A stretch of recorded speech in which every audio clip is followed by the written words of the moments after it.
जी तो साथियों, वीडियो का टाइटल है इलियास कादरी बाय मोहम्मद अली मिर्ज़ा इंजीनियर। तो चलें बढ़ते हैं वीडियो की तरफ। फिर वीडियो के ऊपर थोड़ी सी करेंगे बातचीत और फिर कुछ मसले मसाइल डिस्कस करेंगे। तो चलें बढ़ते हैं वीडियो की तरफ। वीडियो की तरफ जाने से पहले साथियों, क्या आप लोगों ने मेरे चैनल को अभी तक सब्सक्राइब किया है? नहीं किया तो फटाफट कर दें। और अगर दिल मानता है आपका तो आप मेरी वीडियो को लाइक भी कर दिया करें और शेयर भी कर दिया करें। और दिल मानता है कि मज़ीद इस चैनल पे अच्छी वीडियोस हो सकती हैं तो बेल आइकन को भी दबा दें ताकि कोई भी वीडियो लगाती हूँ तो नोटिफिकेशन आपको मिल जाया करे। चलें बढ़ते हैं वीडियो की तरफ।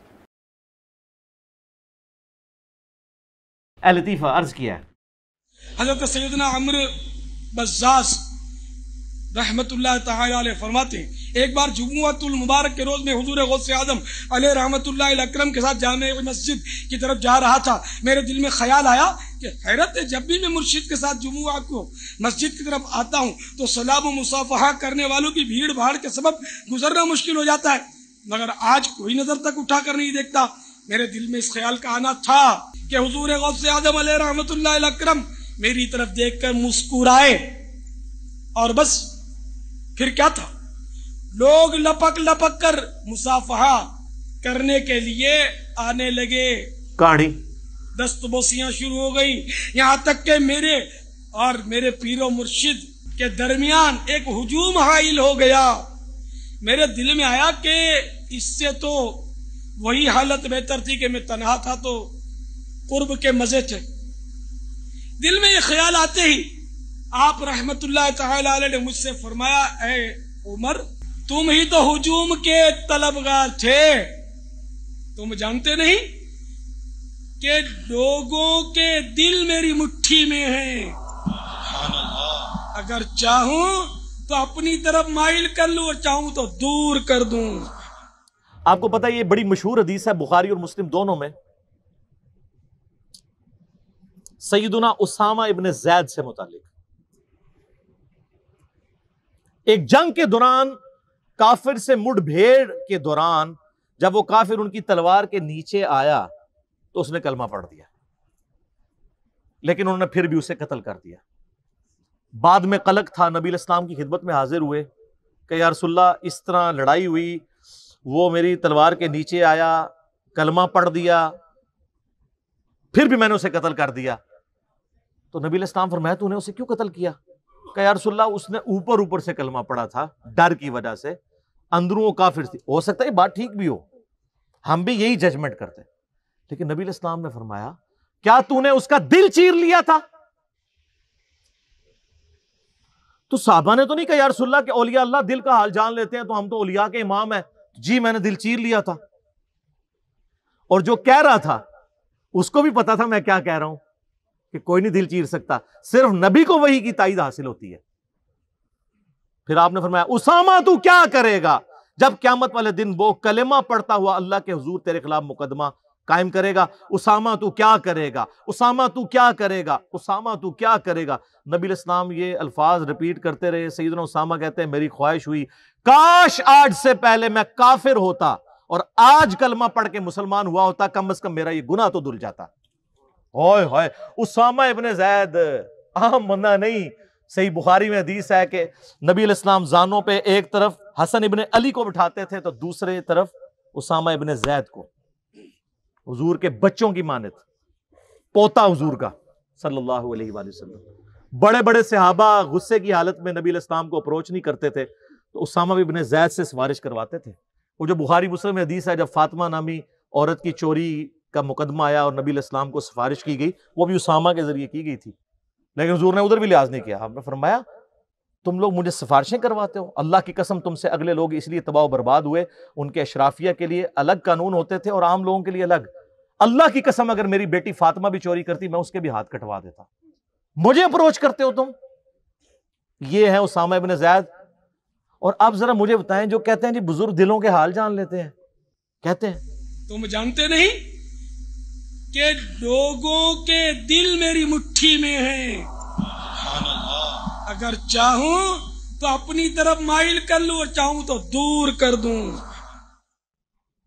आप रायविंड चले जाएं, आप मुल्तान शरीफ चले जाएं, किसी भी शरीफ जगह पे चले जाएं, तो मुरीद वो डर डर के बैठे होते हैं जी, बुजुर्ग दिल का हाल जान लेते हैं। मैंने कहा ना, पुरानियां गल्लां, पुराने फिरके, पुराने बुजुर्ग। हुण ते इन्हां दी बरसियां भी हो चुकी हैं ने, 1000 साल बरसियां। जो जितना पुराना है उसकी उतनी बरसी हो चुकी है। मैं ये चैलेंज करता हूं, मैं अपनी मैकेनिकल इंजीनियरिंग में से मशीन डिजाइन का या स्ट्रेंथ ऑफ मटेरियल का एक फार्मूला मैकेनिक्स ऑफ मटेरियल्स का लिख के देता हूं कागज के ऊपर, कोई दुनिया का बुजुर्ग मुझे देख के पढ़ के बता दे।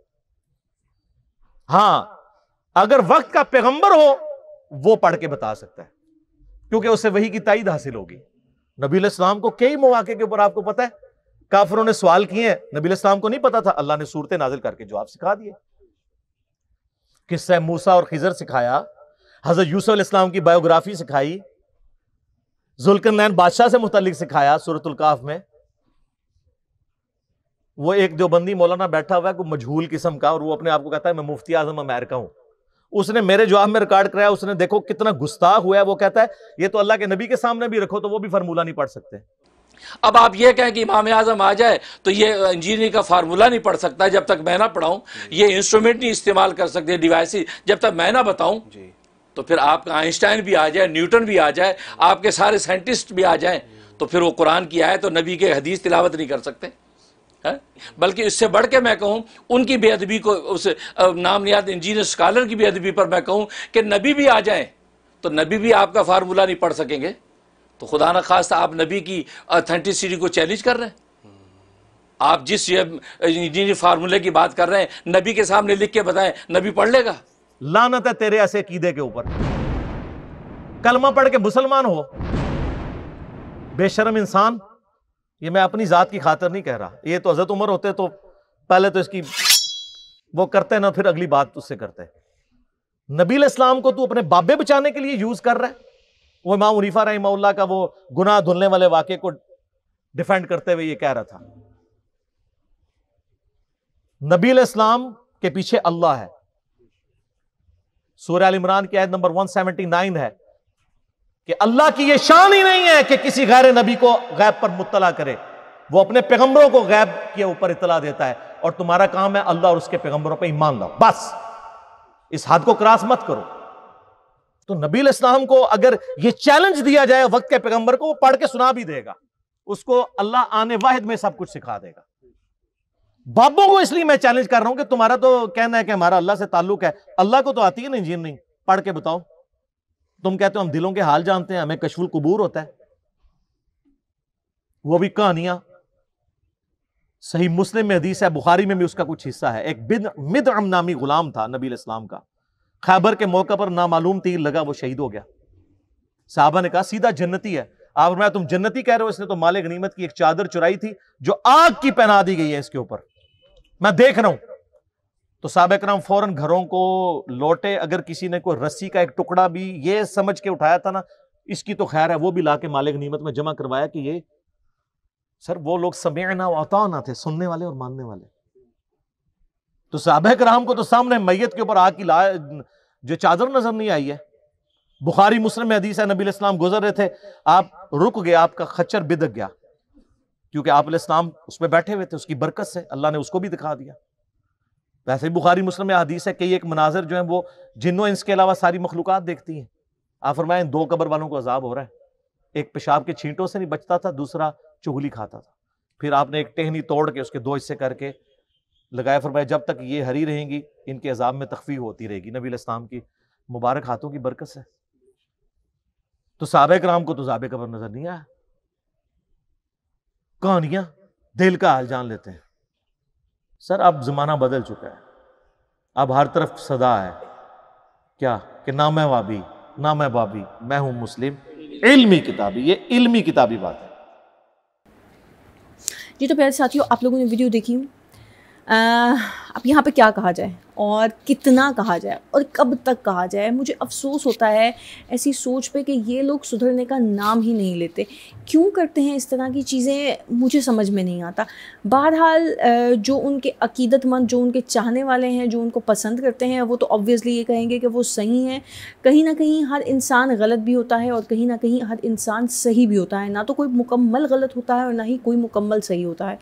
तो साथियों यही शायद थोड़ा सा कॉन्सेप्ट है कि मिस गाइडेंस है और मिस गाइड कर देते हैं लोगों को, आवाम को। बहरहाल हम लोगों के पास शऊर भी है, हम लोगों के पास फैसिलिटीज़ भी हैं, हम लोग सब आजकल कर सकते हैं, हम आजकल रिसर्च कर सकते हैं, बड़ी अच्छी सी चीज़ें, बहुत अच्छे प्लेटफॉर्म्स हैं हमारे पास जहाँ से हम सच का झूठ का पता लगा सकते हैं। तो मेरी तो साथियों आप लोगों से, सबसे जो मेरे देखने वाले हैं, बुज़ुर्ग हैं, बच्चे हैं, माएँ हैं, बहनें हैं, भाई हैं, जो भी हैं, जो भी मुझे देखता है, मेरी तो उनसे यही रिक्वेस्ट है कि आप लोग प्लीज़ कुरान पाक को खोलें। उसके अंदर हर चीज़ मौजूद है, हर सच्चाई मौजूद है, हर झूठ मौजूद है। मतलब आपको हर चीज़ के ऊपर वॉर्न भी कर दिया गया है, आपको हर चीज़ के लिए हिदायत भी दे दी गई है, सब मौजूद है।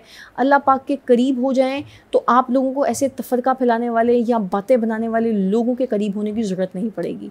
तो इसी बात के साथ साथियों इजाज़त चाहूँगी, फिर मिलेंगे इंशाल्लाह। अल्लाह हाफ़िज़।